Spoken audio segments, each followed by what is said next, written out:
കോൺഗ്രസ്സുകാർ ജയിലിൽ കിടക്കുന്ന കേസ് ഏതാ? മുരാരി ബാബു ആരാണ്? മുരാരി ബാബു ആരാണ്? മുരാരി ബാബു ആരാണ്?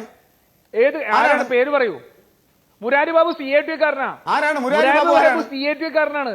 CATU-കാരനാ മുരാരി ബാബു. എന്താ ഈ പറയുന്നത്? അതൊരു പുതിയ കണ്ടെത്തലാണ്. അല്ല, കോൺഗ്രസിന്റെ ആരാണ് ശ്രീ മുരാരി ബാബു? ശ്രീ സുരേഷ്, നിങ്ങൾ ഇങ്ങനെയാണ് പച്ചക്കള്ളം.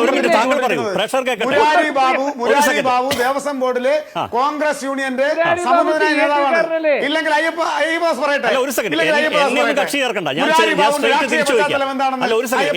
ഞാൻ തിരിച്ചു അല്ല, ഒരു മിനിറ്റ്. ഞാൻ വെല്ലുവിളിക്കുന്നു. ഞാൻ അയ്യപ്പദാസിനെ വെല്ലുവിളിക്കുന്നു. ഈ ചർച്ച നയിക്കുന്ന നിഷ്പക്ഷനായ ആങ്കർ ആണെങ്കിൽ താങ്കൾ മുരാരി ബാബുവിന്റെ രാഷ്ട്രീയ പശ്ചാത്തലം പറഞ്ഞിട്ട് വേണം ഈ ചർച്ച ഇനി പുനരാരംഭിക്കാൻ. ഒരു സെക്കൻഡ്, ഞാനിതിൽ ഇടപെടുന്ന പ്രശ്നമേ ഉദിക്കുന്നില്ല. എന്നോട് വെല്ലുവിളിക്കുന്നുണ്ടോ? ഞാൻ കാര്യം പറയാം. മുരാരി ബാബു ആരാണ്? മുരാരി ബാബു അല്ല, ഒരു സെക്കൻഡ്. നിങ്ങൾ നോക്കൂ, ഈ സെക്രട്ടേറിയറ്റിലെ ജീവനക്കാർ മുഴുവൻ രാഷ്ട്രീയക്കാരാണോ? അവർക്ക് രാഷ്ട്രീയ സംഘടനയിൽ അംഗത്വം ഉണ്ടാവും. അവര് നേരിട്ടൊരു CPM ജില്ലാ കമ്മിറ്റി അംഗത്തിന്റെ അല്ല, ഒരു സെക്കൻഡ്, അതാണല്ലോ ശരി. ഒരു സെക്കൻഡ് തിരിച്ചു ഞാൻ ചോദിക്കുക ശ്രീ സുരേഷ് കുമാർ, മുരാരി ബാബു ഒരു കോൺഗ്രസ്സുകാരനാണെങ്കിൽ, അല്ല ഒരു സെക്കൻഡ് ശ്രീ സുരേഷ് കുമാർ, എന്റെ എന്ത് സഹായം? ഒരു സെക്കൻഡ്, അങ്ങനെ പുകമറ പരത്താൻ ശ്രമിക്കരുത്. ഞാൻ ചോദിക്കുന്നത് എങ്കിൽ പിന്നെ സ്ട്രൈറ്റ് ചോദ്യം, മുരാരി ബാബു UDF-ന്റെയോ കോൺഗ്രസിന്റെയോ ഏത് കമ്മിറ്റിയിൽ അംഗമാണ്? കോൺഗ്രസിന്റെ ഏത് ജില്ലാ കമ്മിറ്റി അംഗമാണ്? ഏത് DCC അംഗമാണ്? താങ്കൾ പറയൂ, ഞാൻ അതിൽ സമ്മതിക്കാം.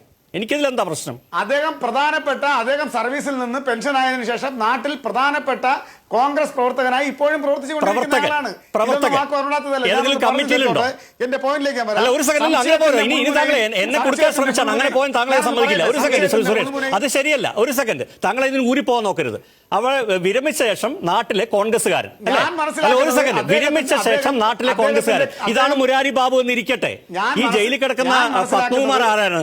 നിങ്ങൾക്ക് വേണ്ടി മത്സരിച്ച് ജയിച്ച CPM-ന്റെ MLA, CPM-ന്റെ ഇപ്പോഴും ജില്ലാ കമ്മിറ്റി അംഗം. ഈ വിരമിച്ച കോൺഗ്രസ്സുകാരനായ ആളും ഇപ്പോഴും ജില്ലാ കമ്മിറ്റി അംഗം അയാളും തമ്മിൽ ഒന്ന് തൂക്കി നോക്കണ്ടേ സാർ? ഇവിടുത്തെ പ്രശ്നം എന്താണെന്നറിയോ? സാങ്കേതികത്വമാണ് നിങ്ങൾ ചൂണ്ടിക്കാണിക്കുന്നത്. ഞാനൊന്ന് പറഞ്ഞോട്ടെ, സാങ്കേതികത്വമാണ് നിങ്ങൾ ചൂണ്ടിക്കാണിക്കുന്നത്.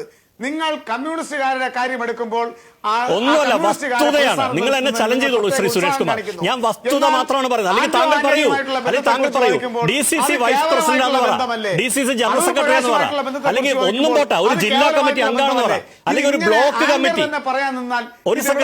ഒരു സെക്കൻഡ് ശ്രീ സുരേഷ് കുമാർ, അല്ലല്ല, അങ്ങനെ പറഞ്ഞു പോകരുത്. അത് എന്റെ ഇന്റഗ്രിറ്റി ബാധിക്കുന്ന പ്രശ്നം. ശ്രീ സുരേഷ് കുമാർ, ഇത് ആളുകൾക്ക് മനസ്സിലാവുന്ന ഭാഷയിൽ ഞാൻ പറയാം. ഈ മുരാരി ബാബു കോൺഗ്രസിന് ഏതെങ്കിലും ഒരു ബ്ലോക്ക് കമ്മിറ്റി അംഗമാണെന്നെങ്കിൽ താങ്കൾക്ക് പറയാൻ പറ്റും, ഞാൻ സമ്മതിക്കാം. അല്ലാത്ത പക്ഷേ എന്ത് തരം ഏകീകരണമാണെന്ന് എനിക്ക് മനസ്സിലാവുന്നില്ല.